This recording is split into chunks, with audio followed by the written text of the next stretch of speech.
Okay, अब हम देखने वाले हैं लीवर पैथोलॉजी के बारे में। सबसे पहले थोड़ी नॉर्मल मॉर्फोलॉजी ऑफ लीवर देख लेते हैं। Weight is 1400 to 1600 grams. अब लोब्यूलर आर्किटेक्चर देखते हैं। तो जो हिपेटिक लोब्यूल्स होते हैं they are hexagonal in shape. ये hepatic lobules they are hexagonal in shape. इसमें अबंडेंट ईओसिनोफिलिक साइटोप्लाज्म होता है because there is presence of excess mitochondria. तो बहुत सारे माइटोकॉन्ड्रिया प्रेजेंट होते हैं which gives abundant eosinophilic cytoplasm. अब ये हिपेटिक लोब्यूल्स, इसमें दो स्ट्रक्चर आते हैं। यह है एक हिपेटिक लोब्यूल, हेक्सागोनल शेप है। इसमें दो स्ट्रक्चर आते हैं। पहले ये सेंट्रल वेन और पेरिफेरी में होती है पोर्टल ट्रायड।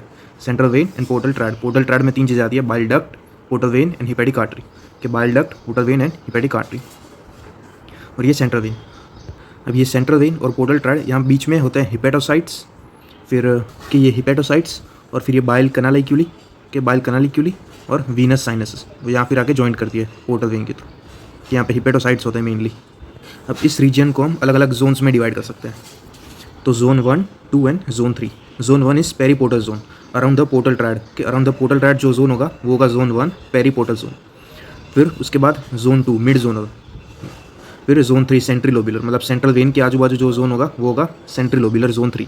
और जोन 2 इन दोनों के बीच का एरिया। तो periportal zone 1, mid zonal zone 2 and centrilobular zone 3। क्लियर। अब ये जो जोन 3 है it is most susceptible to ischemic या हाइपोक्सिक डैमेज। कि जोन 3 जो है बीच वाला it is most susceptible to hypoxic या इस्केमिक डैमेज। और जोन 1 है it is most susceptible to toxin induced damage. Toxin induced damage होगा जोन 1 में और हाइपोक्सिक या इस्केमिक डैमेज होगा जोन 3 में। अब डिसीज अफेक्टिंग ईच जोन, तो मिड जोनल वो अफेक्ट होता है इन येलो फीवर। पेरीपोर्टल के बाहर वाला वो अफेक्ट होता है in viral hepatitis. And centrilobular affect होता है in alcohol, acetaminophen toxicity, chronic venous congestion, ischemia and Budd Chiari syndrome. सब में ब्लड सप्लाई जो है वो कम होता है। ये डिसीज अफेक्टिंग वेरियस। उसके बाद माइक्रोस्कोपिक स्ट्रक्चर ऑफ लीवर देखते हैं। तो अब ये हिपेटोसाइट्स के यहाँ पे ये हिपेटोसाइट्स प्रेजेंट है। अब हिपेटोसाइट्स के बीच में जो स्पेस है इसे कहते हैं साइनोसॉइड। कि हिपेटोसाइट्स के बीच में जो स्पेस है इसे कहते हैं साइनोसॉइड। अब ये साइनोसॉइड है it is lined by Kupffer cells. Okay, sinusoid is lined by Kupffer cells, they are tissue macrophages in the liver. तो हिपेटोसाइट से हम दोनों के बीच साइनोसॉइड है which is lined by Kupffer cells. अब हिपेटोसाइट और ये साइनोसॉइड लाइनिंग उन दोनों के बीच की जो स्पेस है उसे कहते हैं स्पेस ऑफ डिसे। कि space of Disse is space between hepatocyte and lining of the sinusoid.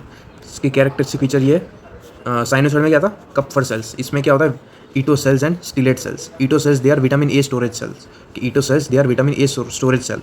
अगर ईटो सेल्स स्टिमुलेट हो गए ड्यू टू एनी डिसीज और वो फिर कन्वर्ट हो जाता है इनटू स्टिलेट सेल। और स्टिलेट सेल क्या करता है, फाइब्रोसिस करते हैं इन द लीवर जब जो सीरोसिस में होता है। In synthesis of type 1 and type 3 collagen. Normally liver में टाइप 4 कोलेजन होता है, लेकिन स्टिलेट सेल फॉर्म हो गए तो वो सिंथेसिस करेगा type 1 and type 3 collagen which leads to fibrosis in liver like in cirrhosis. और amyloid first seen in space of Disse, मतलब अमाइलोइडोसिस जब होगा सबसे पहले वो दिखेगा इन स्पेस ऑफ डिसे। ये उसके कैरेक्टरिस्टिक फीचर्स। उसके बाद है canal of Hering. Canal of Herings, canals of Hering present between two hepatocytes. दो हिपेटोसाइट के बीच में होता है canal of Herings. It contains oval cell या stem cells of the liver. ये पूरा स्ट्रक्चर, ये हमारा हिपेटोसाइट है, उन दोनों के बीच में ये जो स्पेस देख रहे हो ये लाइनिंग, ये है साइनोसॉइड। साइनोसॉइड में ये सेल्स है दे आर कपफर सेल्स। अब ये साइनोसॉइड और हिपेटोसाइड दोनों के बीच में है स्पेस ऑफ डिसे जहाँ पे प्रेजेंट है Ito cells, vitamin A storage cell. वो कन्वर्ट होता है into stellate cell which cause fibrosis and synthesis of type 1 and type 3 collagen. दो हिपेटोसाइड के बीच में होती है कैनाल ऑफ हेरिंग जहाँ पे ओवल या स्टेम सेल्स प्रेजेंट होते हैं लीवर के। Clear. Microscopic structure of liver. ये लीवर बायोप्सी है, यहाँ पे सेंट्रल वेन है और ये पोर्टल ट्रायड है। तो ये जोन 1 होगा, जोन 2 बीच वाला और अराउंड सेंट्रल वेन जोन 3। अब देखते हैं alcoholic liver disease. Alcoholic liver disease होता है due to daily alcohol intake of 60 to 80 ml of alcohol for 10 years continuously. It causes alcohol liver disease. इसमें ग्रॉस अपीयरेंस कैसा होगा लीवर का, soft yellow and greasy appearance होगा। Soft yellow and greasy appearance due to excess fat. Excess fat deposit हो जाएगा in the liver. It gives soft yellow and greasy appearance. Histopathological examination में 3 stages होता है। ओके, अल्कोहल लीवर डिसीज में 3 stages होता है। पहला होता है steatosis, hepatitis and stage cirrhosis. कि steatosis, hepatitis and cirrhosis. Steatosis जो है इसे कहते हैं फैटी लीवर। कि फैटी लीवर ये रिवर्सिबल होता है। It starts in the centrilobular area zone 3, बीच में से सेंट्रल वेन के अराउंड से स्टार्ट होता है जोन 3 से। इसके भी 2 टाइप है, माइक्रोवेसिकुलर स्टीएटोसिस एंड मैक्रोवास्कुलर स्टीएटोसिस। माइक्रोवेसिकुलर में स्मॉल फैटी ड्रॉपलेट्स होते हैं, मैक्रोवेसिकुलर में लार्ज फैटी ड्रॉपलेट्स होते हैं। अब ये लार्ज फैटी ड्रॉपलेट्स क्या करते हैं, न्यूक्लियस को पेरिफेरी की तरफ पुश कर देते हैं और स्मॉल फैटी ड्रॉपलेट्स में न्यूक्लियस सेंटर में होता है। कि ये हमारा नॉर्मल लीवर है और ये स्टीएटोसिस वाला लीवर। ये वाइट लार्ज कलर के वेसिकल्स देख सकते हो, they are macro vesicular steatosis. और ये स्मॉल डॉट्स देख सकते हो, they are micro vesicular steatosis. अब causes of micro and macro vesicular steatosis. तो माइक्रो वेसिकुलर स्टीएटोसिस कॉज है acute fatty liver of pregnancy, Reye's syndrome, early alcoholic liver disease, drugs and toxin and chronic viral hepatitis. Micro vesicular steatosis के cause, micro vesicular के cause late alcoholic liver disease, obesity, protein energy malnutrition, NASH, chronic hepatitis B and haemochromatosis. ये macrovesicular, ये माइक्रोवेसिकुलर स्टीएटोसिस के cause. लेकिन ये भी image है of micro and मैक्रोवेसिकुलर स्टीएटोसिस। अब इसमें एक टिपिकल इंक्लूशन देखने को मिलता है, इसे कहते हैं Mallory hyaline bodies. Mallory hyaline bodies, they are pinkish dense eosinophilic inclusion inside the hepatocyte. मतलब हमारा हिपेटोसाइट है, उसमें हमें पिंकिश इंक्लूजन देखने को मिलेगा, पिंकिश स्ट्रक्चर देखने को मिलेगा इन द हिपेटोसाइट इटसेल्फ। उसके कहते हैं मेलोरिन हाइलिन बॉडीज या Mallory Denk bodies. It is composed of intermediate filaments like cytokeratin 8 and cytokeratin 18।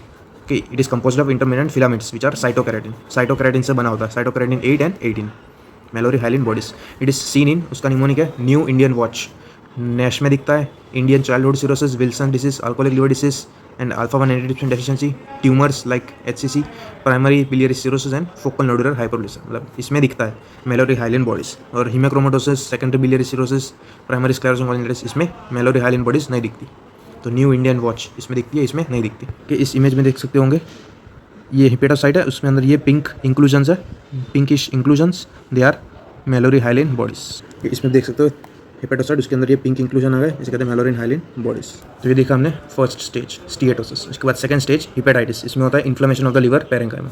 Hepatocyte, उसकी स्वेलिंग होती है, साथ में ballooning degeneration, neutrophilic infiltration, Mallory hyaline bodies okay इसमें भी दिखती है, and some fibrosis is seen. उस फाइब्रोसिस का नाम है चिकन वायर फाइब्रोसिस। ये सारे फीचर्स याद रखना है, inflammation of the liver parenchyma, ballooning degeneration, neutrophilic infiltration, Mallory hyaline bodies and chicken wire fibrosis seen in hepatitis. उसके बाद एंड स्टेज आता है, वो होता है सिरोसिस विच इज इरिवर्सिबल। इसमें पूरा लिवर जो फाइब्रोस हो जाता है। इनिशियली माइक्रोनोड्यूलर सिरोसिस होता है और एंड में मैक्रोनोड्यूलर सिरोसिस। तो ये याद रखना है, micronodular cirrhosis and मैक्रोनोड्यूलर cirrhosis. Cirrhosis के बारे में एंड में देखते हैं, लास्ट स्टेज। उसके बाद देखते हैं नैश, नॉन अल्कोहलिक स्टीएटोहिपेटाइटिस। मतलब स्टीएटोहिपेटाइटिस ये तो है ही, लेकिन नॉन अल्कोहलिक मतलब patient had no history of alcohol intake और मिनिमल अल्कोहल इंटेक। फीचर्स जो है they are similar to alcoholic liver disease but there is no history of alcohol intake.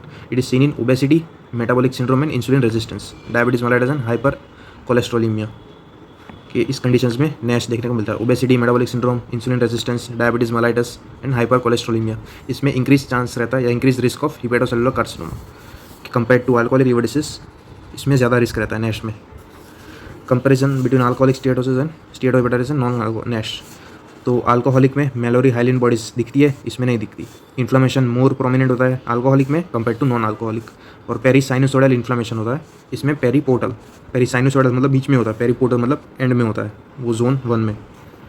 इसमें इन्फिल्ट्रेशन प्रीडोमिनेटली न्यूट्रोफिल्स का होता है, neutrophil infiltration होता है। इसमें मैक्रोफेज या मोनोसाइट इन्फिल्ट्रेशन होता है। इन्फ्लेमेशन देख लिया हमने। हिस्ट्री ऑफ अल्कोहल इंटेक इसमें होती है, इसमें नहीं होती है। ओबेसिटी, मेटाबॉलिक सिंड्रोम इसमें नहीं होता, इसमें होता है कि obesity, metabolic syndrome, insulin resistance, diabetes mellitus, hyper cholesterolemia इसमें होता है। EST-ALT रेशियो इसमें मोर देन 2 होता है, इसमें लेस देन 2 होता है या लेस देन 1 होता है। इसमें कम होता है, इसमें ज़्यादा होता है। और GGT लेवल्स इसमें बहुत हाई होते हैं अल्कोहलिक में, ग्लूटामाइल ट्रांसफर जैसा कुछ है, उस अल्कोहलिक में बहुत ज़्यादा होता है। इसमें नॉर्मल होता है या फिर थोड़े सा ही इंक्रीज होता है। तो ये difference between alcoholic and non alcoholic steatohepatitis. उसके बाद रेयस सिंड्रोम। रेयस सिंड्रोम यहाँ पे देखा था हमने इसके कॉज में, माइक्रोवेसिकुलर स्टीएटोसिस में Reye's syndrome. Reye's syndrome is a rare disorder in children. ये होता क्यों है? In a child suffering from viral illness, अगर हम उसे ट्रीट कर दे विथ एस्पिरिन तो हो सकता है ये रेयस सिंड्रोम। कि child suffering from viral illness if you treat with aspirin it can cause Reyes syndrome. इसमें होता है सीवियर, एस्पिरिन क्या करता है, सीवियर माइटोकॉन्ड्रियल डिसफंक्शन करता है या डैमेज करता है। तो it will appear as swollen pleomorphic mitochondria, उसकी स्वेलिंग हो जाएगी माइटोकॉन्ड्रिया की। Due to severe mitochondrial dysfunction. Clinical features rash, vomiting, hypoglycaemia, hepatic encephalopathy. On histopathology extensive microvesicular steatosis. तो ये Reye's syndrome. Stain use for liver biopsy, तो वो है Sweet's reticulin stain. Stain use for liver biopsy it is Sweet's reticulin stain. H pylori infection के लिए है Warthin Starry silver stain, वॉर्दिन Starry silver stain. Fungi infection के लिए methenamine silver stand. तो इस स्टेन के नाम याद रखना है। लीवर बायोप्सी के लिए स्वीट्स रेटिकुलिन स्टेन।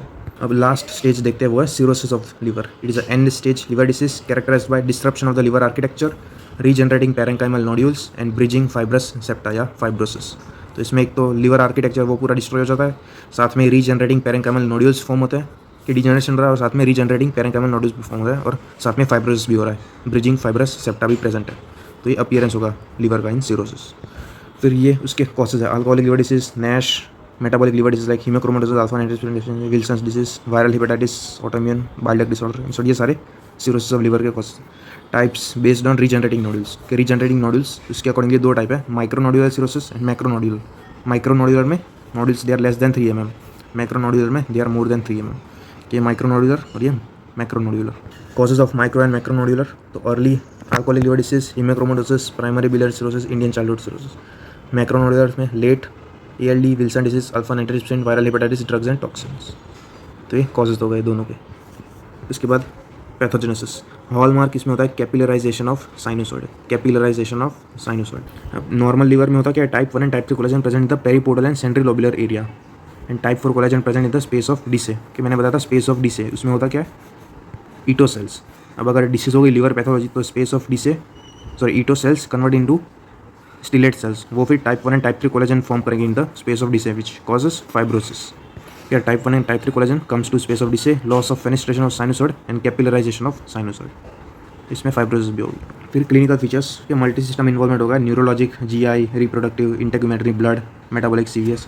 तो मेन सिम्टम्स मैंने हाईलाइट किए हुए हैं, हिपेटिक एनकेफेलोपैथी, पेरिफेरल न्यूरोपैथी भी होती है, varices, oesophageal and gastric varices, haematemesis, haemorrhoidal varices, reproductive में amenorrhoea, testicular rate of importance, integumentary में याद रखना है jaundice, spider angioma, palmar erythema, caput medusae, blood में coagulated disorder, splenomegaly, pancytopenia, then hypoalbuminaemia, fluid retention, oedema and ascites. तो ये सारे liver cirrhosis के सिम्टम्स या क्लिनिकल फीचर्स के डायग्राम के फॉर्म में दिया हुआ है सारे क्लिनिकल फीचर्स। फिर थोड़ा सा जॉन्डिस के बारे में देखते हैं। इसमें इंक्रीज इन बिलीरुबिन लेवल्स होता है, ये अनकॉन्जुगेटेड हाइपर बिलीरुबिनेमिया होता है या फिर conjugated, unconjugated and conjugated. Unconjugated मतलब जो बिलीरुबिन है उसका कॉन्जुगेशन हुए पहले ही वो बिलीरुबिन हाई हो जाता है, मतलब लीवर से पास नहीं हुआ है वो, कि लीवर में कॉन्जुगेशन होता है तो इन शॉर्ट ज़्यादा बिलीरुबिन फॉर्म हो रहा है विच इज़ अनकॉन्जुगेटेड बिलीरुबिन। इसमें कॉन्जुगेटेड बिलीरुबिन, हाइपर बिलीरुबिन में उसमें लीवर के बाद जो बिलीरुबिन बाहर निकलता है उसका लेवल इंक्रीज़ हो रहा है, मतलब वो फ्लो ऑब्स्ट्रक्ट हो रहा है। तो वो हो सकता है due to primary biliary sclerosis, primary biliary cholangitis, obstruction of bile duct, Dubin Johnson syndrome and Rotor syndrome. तो ये याद रखना है। कंजुगेटेड हाइपर बिलीरुबिन, अनकॉन्जुगेटेड उसका कॉज है haemolytic anaemia, Crigler Najjar syndrome 1 and 2 and Gilbert syndrome. अब इन तीनों को इन ये 1, 2 एंड इसको डिफ्रेंशिएट कैसे करेंगे, तो क्रिकुलर नाजर सिंड्रोम 1 उसमें कंप्लीट डेफिशिएंसी होती है ऑफ UGTA1 एंजाइम, ये कॉन्जुगेशन करवाता है, इसमें कंप्लीट डेफिशिएंसी होती है। 2 में पार्शियल डेफिशिएंसी होती है, गिलबर्ट सिंड्रोम में माइल्ड डेफिशिएंसी। इट इज़ 1 जो है वो कम्प्लीटली फेटल है, 2 एंड ये गिलबर्ट सिंड्रोम दिया not fatal, 1 is completely fatal, इसमें कंप्लीट डेफिशिएंसी होती है। फिर Dubin Johnson syndrome, defect is in canalicular MRP2 protein, accumulation of epinephrine leading to pigmented, जिसमें याद रखना है ड्यूबिन जॉनसन सिंड्रोम उसमें पिगमेंटेड लीवर होता है। रोटर सिंड्रोम डिफेक्ट होता है in ATP transport protein and इसमें नॉन पिगमेंटेड लीवर होता है। बस।